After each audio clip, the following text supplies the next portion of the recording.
रयतेचे राजे छत्रपती शिवाजी महाराज, आदर्श राजा छत्रपती शाहू महाराज, भारतीय घटनेचे शिल्पकार परमपूज्य महामानव डॉक्टर बाबासाहेब आंबेडकर या महामानवांच्या विचाराला पहिल्या प्रथम मी अभिवादन करतो।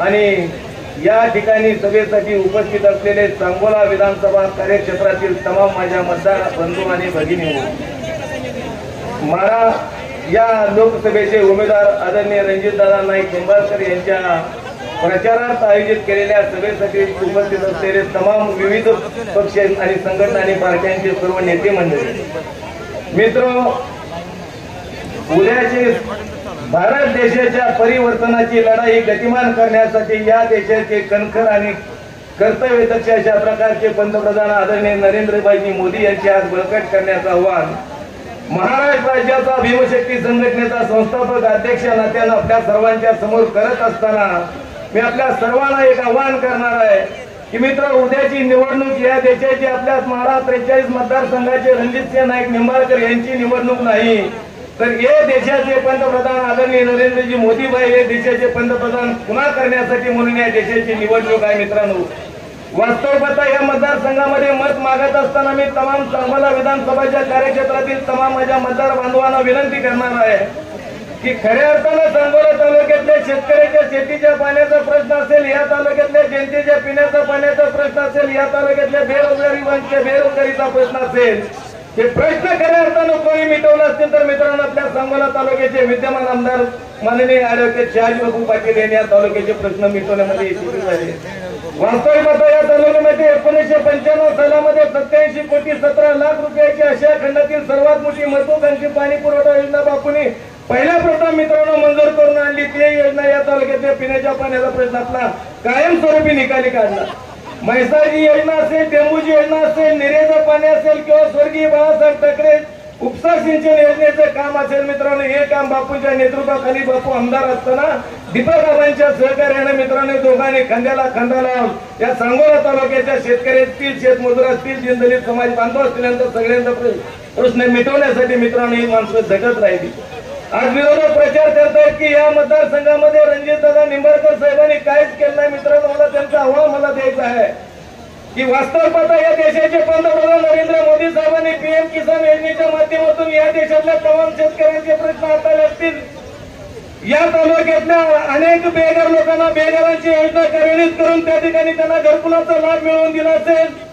ज्या ज्या वेळेला अतिवृष्टी पावसाची निर्माण झाली त्या ठिकाणी शेतकऱ्यांना पावसाच्या अनुदानाचं वाटप करण्यात आलं। ज्या ज्या वेळेला जळीतासारखे प्रश्न निर्माण झाले त्या वेळेला शेतकऱ्याला जळीताचं पॅकेज निर्माण करून या देशातल्या तमाम शेतकऱ्यांना एक वेगळ्या प्रकारचा दिलासा देण्याचं काम मित्रांनो नरेंद्रजी मोदीबाईंनी केलं। आणि हेच विचार या महाराष्ट्रामध्ये मित्रांनो केंद्र सरकार आणि राज्य सरकार हे राबवत असताना या महाराष्ट्रामध्ये अनेक अशा प्रकारच्या विकासाच्या योजना आपल्या विधानसभा मतदारसंघाच्या कार्यक्षेत्रात झालेल्या आहेत। आज पाहतो आपण बघाल तिकडे मित्रांनो विकासाची कामं सुरू आहेत। खऱ्या अर्थाने या देशामध्ये राष्ट्रीय महामार्ग कसे होते, आजची परिस्थिती राष्ट्रीय महामार्गाची कशी आहे, जिकडे जाईल तिकडे रस्त्याचं सुसायचे अशा प्रकारच्या चांगल्या पद्धतीची रस्त्याची कामं झालेली आहेत। जिकडे बघेल तिथं रेल्वेचे प्रोजेक्ट चांगल्या पद्धतीने मार्गी लागलेले आहेत। आणि केंद्रातून येणारा विकासाचा निधी, राज्याच्या माध्यमातून राबवला जाणारा निधी या देशामधल्या तमाम शोषित, पीडित, अल्पसंख्याक आणि मागासवर्गीय यांच्या सर्वसामान्यांच्या पर्यंत पोहोचवण्याचं काम मित्रांनो केंद्र सरकार आणि राज्य सरकारच्या माध्यमातून होते। या सांगोला तालुक्यामध्ये बघायचं तर मित्रांनो शहाजी बापूंचा आज आपण बघतोय की जवळजवळ 4 ते 4.25 वर्षाचा आमदारकीचा कालावधी आपण पाहतोय। पण या 4.25 वर्षाच्या आमदारकीच्या कालखंडामध्ये बापूचं 2 वर्ष कोरोनात गेलं आणि उर्वरित राहिलेल्या कालावधीमध्ये बापूला ज्यावेळेस काम करायचं होतं त्यावेळेस या तालुक्यातल्या मित्रांनो अनेक विकासाचे प्रश्न डोळ्यासमोर बापूने ठेवले। आज काय होते, ब्रिटिशकालीन असणारे आपल्या सांगोल्याचे रेस्ट हाऊस आपण पाहिलं की ब्रिटिशांना बांधलेल्या रेस्ट हाऊस मध्ये आपल्या विरोधकांनी 55 वर्षाचं राजकारण केलं, तिथं वीट सुद्धा कधी उभा करायचं काम या ठिकाणच्या शेतकरी कामगार पक्षाने केलं नाही। मित्रांनो, ते आज त्या ठिकाणी हटावत अशा प्रकारच्या इमारतीचं काम शहाजी बापूंच्या नेतृत्वाखाली पूर्वताला नेण्याचं काम बापूंच्या नेतृत्वाखाली मित्रांनो पूर्ण झालं। आणि जेवढी बी शासकीय कार्यालय आपल्या तालुक्यामध्ये आहेत ती सगळी शासकीय कार्यालय एका छताखाली आली पाहिजेत म्हणून। आणि या तालुक्यामध्ये येणाऱ्या प्रत्येक ग्रामीण भागातला कार्यकर्ता, प्रत्येक ग्रामीण भागातला शेतकरी, प्रत्येक ग्रामीण भागातील माझी महिला एकाच कार्यालयात आल्यानंतर त्याचे प्रश्न निपटून त्याला पद्धतशीर अशा प्रकारची व्यवस्था मित्रांनो ग्रामीण रुग्णालयाच्या पाठीमागे त्या ठिकाणी अद्यावत अशा प्रकार इमारतीचं काम या ठिकाणी सुरू आहे। या सांगोला शहरामध्ये बायपासचा रस्ता पाहिला तर आपण बायपास कशा पद्धतीने होता आणि त्या बायपासच्या रस्त्याचं काम मित्रांनो पूर्णत्वाकडे गेलं।